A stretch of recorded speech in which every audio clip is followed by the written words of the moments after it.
The War of the Worlds by Herbert George Wells. First published in 1897. Performed, arranged, and edited by A.J. Kingston. Chapter 3. The Days of Imprisonment. The arrival of a second fighting machine drove us from our peephole into the scullery, for we feared that from his elevation the Martian might see down upon us behind our barrier. At a later date we began to feel less in danger of their eyes, for to an eye in the dazzle of the sunlight outside our refuge must have been blank blackness. But at first the slightest suggestion of approach drove us into the scullery in heart-throbbing retreat. Yet terrible as was the danger we incurred, the attraction of peeping was for both of us irresistible, and I recall now with a sort of wonder that in spite of the infinite danger in which we were between starvation and a still more terrible death, we could yet struggle bitterly for that horrible privilege of sight. We would race across the kitchen in a grotesque way between eagerness and the dread of making noise, and strike each other and thrust and kick within a few inches of exposure. The fact is that we had absolutely incompatible dispositions and habits of thought and action, and our danger and isolation only accentuated the incompatibility. At Halliford, I had already come to hate the curate's trick of helpless exclamation, his stupid rigidity of mind. His endless muttering monologue vitiated every effort I made to think out a line of action, and drove me at times thus pent up and intensified to almost the verge of craziness. He was as lacking in restraint as a silly woman. He would weep for hours together, and I verily believe that to the very end this spoiled child of life thought his weak tears in some way efficacious, and I would sit in the darkness, unable to keep my mind off him by reason of his importunities. He ate more than I did, and it was in vain I pointed out that our only chance of life was to stop in the house until the Martians had done with their pit, that in that long patience a time might presently come when we should need food. He ate and drank impulsively in heavy meals at long intervals. He slept little. As the days wore on, his utter carelessness of any consideration so intensified our distress and danger that I had, much as I loathed doing it, to resort to threats, and at last to blows. That brought him to reason for a time, but he was one of those weak creatures, void of pride, timorous, anemic, hateful souls, full of shifty cunning, who face neither God nor man, who face not even themselves. It is disagreeable for me to recall and write these things, but I set them down that my story may lack nothing. Those who have escaped the dark and terrible aspects of life will find my brutality, my flash of rage in our final tragedy, easy enough to blame. For they know what is wrong as well as any, but not what is possible to tortured men. But those who have been under the shadow, who have gone down at last to elemental things, will have a wider charity.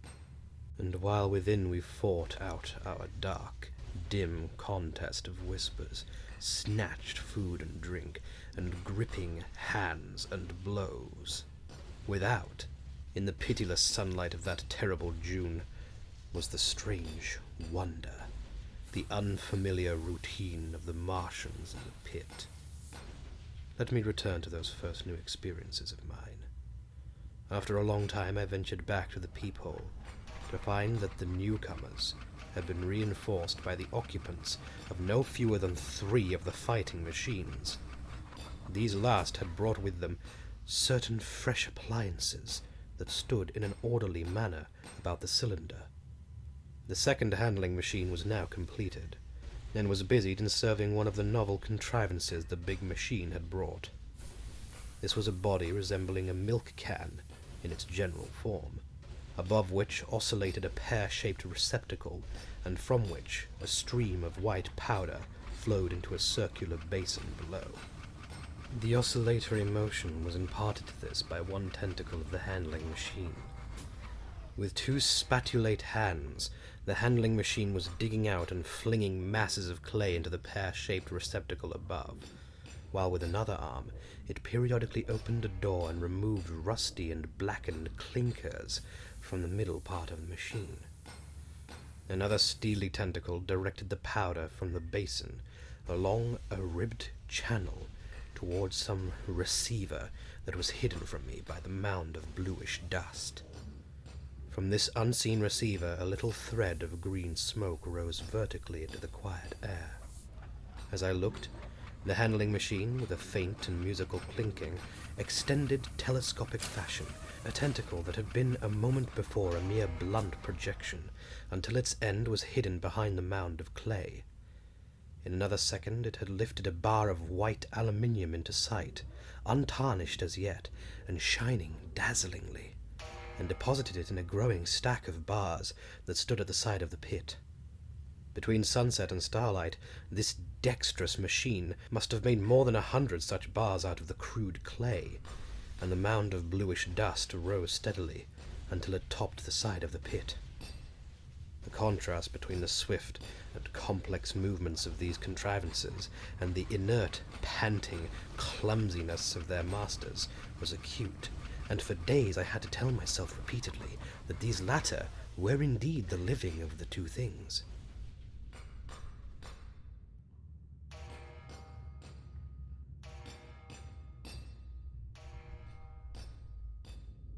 The curate had possession of the slit when the first men were brought to the pit.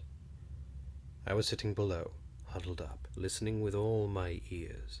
He made a sudden movement backwards, and I, fearful that we were observed, crouched in a spasm of terror. He came sliding down the rubbish and crept beside me in the darkness, inarticulate, gesticulating, and for a moment I shared his panic. His gesture suggested a resignation of the slit, and after a little, while my curiosity gave me courage, and I rose up, stepped across him and clambered up to it. At first I could see no reason for his frantic behavior. The twilight had now come. The stars were little and faint, but the pit was illuminated by the flickering green fire that came from the aluminium making. The whole picture was a flickering scheme of green gleams and shifting rusty black shadows, strangely trying to the eyes. Over and through it all went the bats, heeding it not at all. The sprawling Martians were no longer to be seen.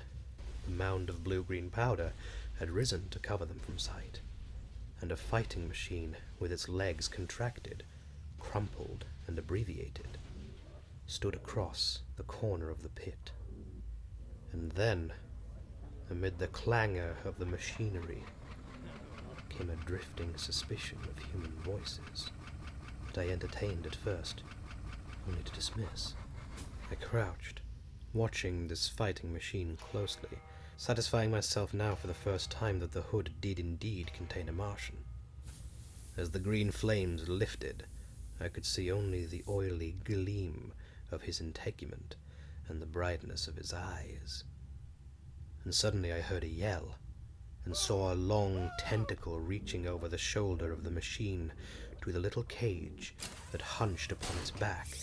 Then something struggling violently, was lifted high against the sky, a black, vague enigma against the starlight, and as this black object came down again, I saw by the green brightness that it was a man. For an instant he was clearly visible. He was a stout, ruddy, middle-aged man, well-dressed. 3 days before he must have been walking the world, a man of considerable consequence. I could see his staring eyes and gleams of light in his studs and watch chain. He vanished behind the mound, and for a moment there was silence. And then began a shrieking and a sustained and cheerful hooting from the Martians. I slid down the rubbish, struggled to my feet, clapped my hands over my ears, and bolted into the scullery.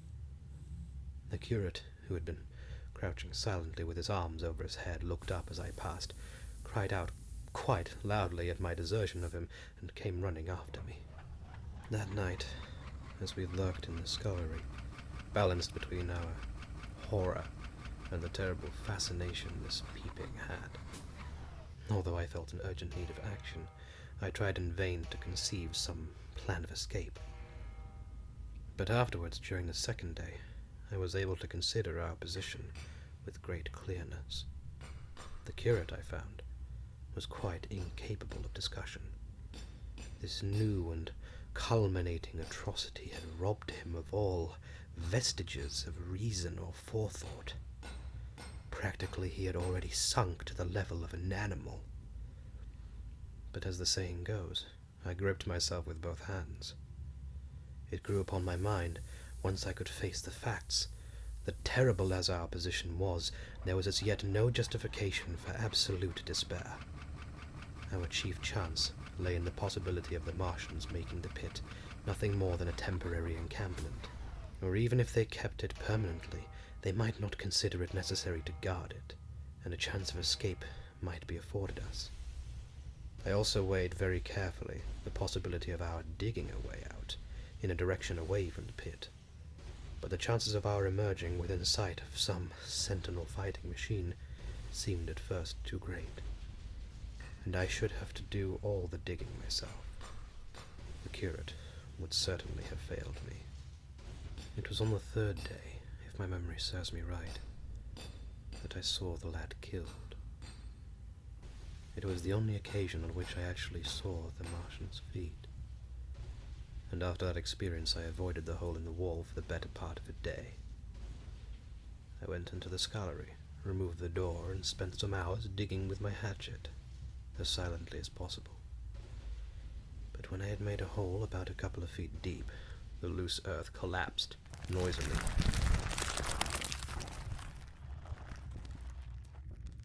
and I did not dare continue. I lost heart, and lay down on the scullery floor for some time, having no spirit even to move, and after that I abandoned the idea of escaping by excavation. It says much for the impression the Martians had made upon me, that at first I entertained little or no hope of our escape being brought about by their overthrow, through any human effort. But on the fourth or fifth night, I heard a sound like heavy guns. It was very late in the night, and the moon was shining brightly. The Martians had taken away the excavating machine, and, save for a fighting machine that stood in the remoter bank of the pit, and the handling machine that was buried out of my sight in a corner of the pit immediately beneath my peephole, the place was deserted by them. Except for the pale glow from the handling machine, and the bars and patches of white moonlight, the pit was in darkness, and, except for the clinking of the handling machine, quite still. That night was a beautiful serenity, save for one planet. The moon seemed to have the sky to herself. I heard a dog howling, and that familiar sound it was that made me listen. Then I heard quite distinctly a booming, exactly like the sound of great guns. 6 distant reports I counted, and after a long interval 6 again. And that was all.